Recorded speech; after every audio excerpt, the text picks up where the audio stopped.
really slow, so I got plenty of time. So anyways, let's get straight to Shodan. So my basic video, I talk about IP search, searching by organization, searching ports, filtering out ports. But let's go and find some open databases. Woo! So I already have the search here. So we're basically searching for the top ports. Now this is going to vary. I have some various ports here. So I have Elasticsearch. I have MongoDB. Basically what I did is I looked up on Google top database ports and I threw them here. So port, whatever. And then what I like to do to find exposures is you do a couple things. So you want to get one single result that is a public exposure and then go off of what Shodan returns for that. So in my case, what I like to do is look up common IOCs, indicators of compromise of databases, and put that into my search term. So in my case, a recent strain of malware called Meow is typically seen on Elasticsearch and MongoDB and such databases. So what I can do from here and pivot from this IOC, so all of these are compromised. All of these IP addresses are compromised because they have this IOC right there. However, given that we have this IOC, there's some other things in this return when Shodan scanned that we can search for that differentiates an open database versus a database with authentication is stuff like this. So we have like total size, indices, all that stuff that you would not get if there was a password in front of this database. So what I'm going to do now is most of these are going to be Elasticsearch, but I'm going to keep all of these ports right there. And what I added at the end was total size. So we have total size right there. We can also add indices, but I want to make this somewhat ambiguous. I want to make it ambiguous to all of these different ports. So let's see what happens if I type in total size. So we have 9,641 results. And what I could do, actually all of these are Elasticsearch. Okay, so like this one right here doesn't have the IOC right there. So we have like products and README. And what we could do is actually just log into one of these. Elasticsearch client. I think they actually have one for Firefox. Maybe. That they do. Elastic View. Again, I want to reiterate, if you do not have permission to access these databases, please do not do it unless you have permission. I'm going to be doing this because I have permission, you know? I always have permission. Okay. That there, and then I'll put HTTP. Then I'll hit test connection. See, test successful. So I log in here. The name of the Elasticsearch database, when it was built, all that stuff. We could go to nodes, see what's in here. But we want to go to indices, and this is where all of our data is going to be. So we have, which I have no idea what it is, but we could go into here and search what's in here. I have no idea what this is. It looks like a bunch of logs. For all I know, this could be a data breach that you're looking at right now. FYI, if you are a CISO and you don't know what I just did, I don't know what any of this data is, but this is backups. These are logs. If you're curious what you're looking at right now, this is what you would call a data breach, depending on what all this is. What an attacker would do is they would find a weakness like this, load it up into a client. Obviously, they'd be going through various nodes and Tor and all that, access that data, and download it. So the next one is going to be finding RDP and VNC. So RDP is Remote Desktop Protocol, and VNC is, I don't know what it actually stands for. Very simple search.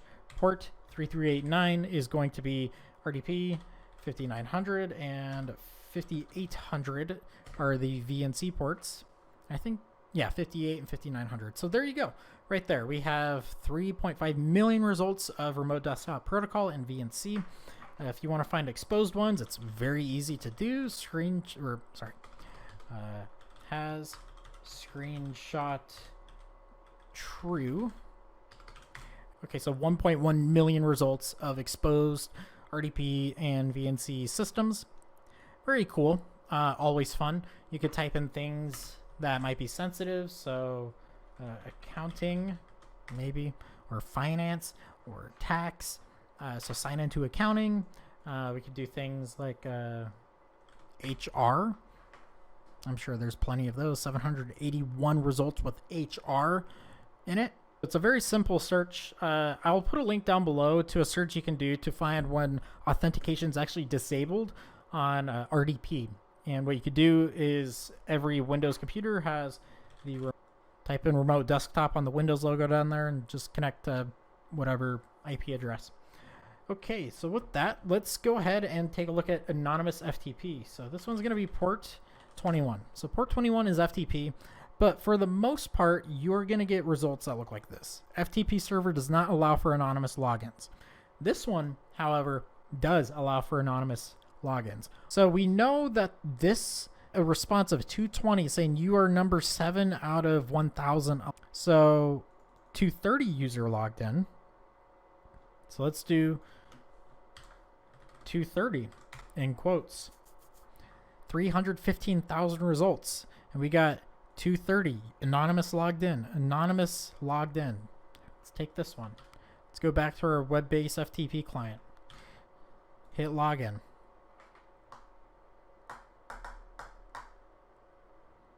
So nothing in the root folder, so I guess that's good. But you know, this is what an attacker would do. They would go down, they'd find something that's interesting. Go back here. Host. Username. Anonymous. Hit login. But basically, it's the same thing as if it was a database. It'll just be a giant list of files that they can connect to and download and all sorts of stuff. Moving on. So this one's another significant exposure that a company would, I guess, face is Samba and SMB exposed to the internet. So SMB is server message block, and Samba, basically what it is if you want to share files within an organization, it's usually going to be SMB or Samba. So with that, the port for Samba and SMB is port 445, and I put in quotes authentication disabled. Now if I was to remove this, and we'll just take a look at a normal result, we'll see authentication enabled. So if I just, like I said, authentication disabled, I don't even have to put authentication, I probably just put disabled. We'll get results of disabled authentication on all this stuff. So what I can do is load up on Linux. I can look up on SMB client, and I can connect to one of these and look at the files on them. I'm not going to do that, but it's fairly easy. It's just a sudo apt install SMB client. You can look at the man page and connect. Like right here, we have Time Machine Backup. So this one's going to be like an Apple computer. All sorts of stuff. You can even do things like taxes. So we got someone's taxes, Wells Fargo, sales, retail sales. Let's click here. 445. Contractors, backups. This is what you'd call it, another data breach. Well, the funny thing is you can have all this authentication and passwords enabled, but if you have Samba and SMB on the internet, I'm just going to connect to it that way and download all your information. Let's go on. So this one I did not name earlier, but this is a bunch of ICS. So http.title, and then this response right there is fairly common for ICS. So it's a bunch of human-machine interfaces. Like all this stuff right here. It's cool to look at. Okay, so now that we covered that, let's get into what I mentioned earlier as far as finding subdomains and infrastructure to attack. So that's this one right here. So this is going to be ssl.cert.subject.cn : and then in quotes the domain name. So in my case, we're going to be doing uw.edu. So all of these results are going to have an HTTPS certificate that has the root domain of uw.edu. There you go. So it's going to be a lot of HTTP stuff, which we could just do a minus HTTP and filter out those results. Fun little fact right there. We get other things like port 143, 25, so SMTP and stuff like that.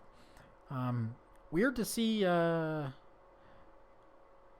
Poland in here. That's interesting. Oh, yeah, interesting, but okay. So moving on. So Favicon hashes. So this one is pretty interesting. I talked about it in my DC 91111 talk, calculating the Favicon hash. If you don't know what a Favicon is, it's like this little logo up here. So there is a numeric hash value associated with that. I'll put a link to how to calculate that down below. So now we got that. So let's go into the Shodan command line. So we'll go ahead and open up Ubuntu. All you got to do is sudo apt install Shodan, and then do Shodan init, and then your API key. So we'll just type in Shodan H. Okay, so you could do a few things here. So you could set up alerts, which we can cover briefly. It's not going to get too deep into it. It's going to require a corporate account, which actually, let me go back here. I'm going to show you what a corporate search looks like. Tag. This is what tag ICS looks like. And then tag database. I think it's database or databases. Database. IoT. There you go. If you're curious, that's what tag searching looks like. Okay, so let's go back. So Shodan tag H, we could set up alerts. We're not going to do any conversions. We're not going to be doing counts. Might be able to do Shodan data search, all available information for a domain. You can do that. Do org, scan, search, stream. So I'll show you Shodan stream. So Shodan stream is actually pretty cool. So if I do Shodan stream tag H, okay. So we're just gonna do this. We're just gonna do Shodan stream. And this is going to be live results from Shodan. So this is everything Shodan is picking up right now. You can't really decipher any of this. So what we could do is we can go back here. So we can specify like, okay, these are the ports we want it to pick up on. So if we do tac P ports, we'll do 443. So all these results are going to be from port 443. Again, it's nothing specific to organization. And the good thing is that this is all on Linux. So if we do the same thing, so ports 443, we can always pipe that into grep, and we can grep out things like Apache. I don't know. So you get it. So you can pipe it in. So it's nice because it's in Linux. You can do things like that. Okay, so that's Shodan stream. So let's go back here. Do tag H. We'll do Shodan search. Maybe not. Shodan search tag H. Okay. And we will do. Let's go ahead and limit this to 10. So now we did that. We got 10 results with port 8080 in it. So it's the same thing as using the user interface, but if you have the $49 account, you actually get like rate limited on how much you can search, and it'll tell you to use like the API or CLI. So that's the way to do it. And you could do, the normal Shodan searches in here. Okay, so we go back to Shodan H. Let's go ahead and set up an alert. Again, this is going to be if you have a corporate account. Shodan alert create, and then we're going to do, we're going to name it UW, and then we're just going to put in a random IP range right there. Okay, so now we got that. So we just typed in Shodan alert create, and then we gave the alert a name, and then the IP range, which is just a random IP range. And then we have the alert ID right there. So if anything changes in that subnet, the email associated with your Shodan account will get an alert.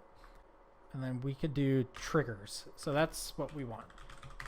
So alert trigger. So we have any industrial control system. So if we have an ICS that shows up on the internet and that subnet. So we'll go ahead and go back here. Go ahead and save that. So we're going to have to do alert ID, enable alert ID, and then trigger name. We're going to do industrial control systems. Going to hit copy, paste that. Oh, okay. Well, I hit the period, but so now we have this alert ready to go. So if there is any time an ICS shows up on the internet, we are going to get an email about it in that subnet. And I think the highest Shodan could go is a /16. I don't think you could do a /8, but that's plenty for what most people need to use it for. Yeah, that is it. I think that's a fairly comprehensive advanced use case of Shodan. Obviously, you have the API privilege, and you can make your own program. You can integrate that into a SIM, or do whatever you need to do with it. But I think for just the normal advanced user, I think this was fairly comprehensive. So if you enjoy content like this, please hit the thumbs up button, hit the subscribe button with the bell notification. Make sure you watch all the ads in my videos because I don't get paid to do this, and it takes a lot of time to make these videos, and I do it for you all for free. Anyways, y'all take care. Goodbye. All of your time. The right place, the right times. The right place, the right times. All of your time.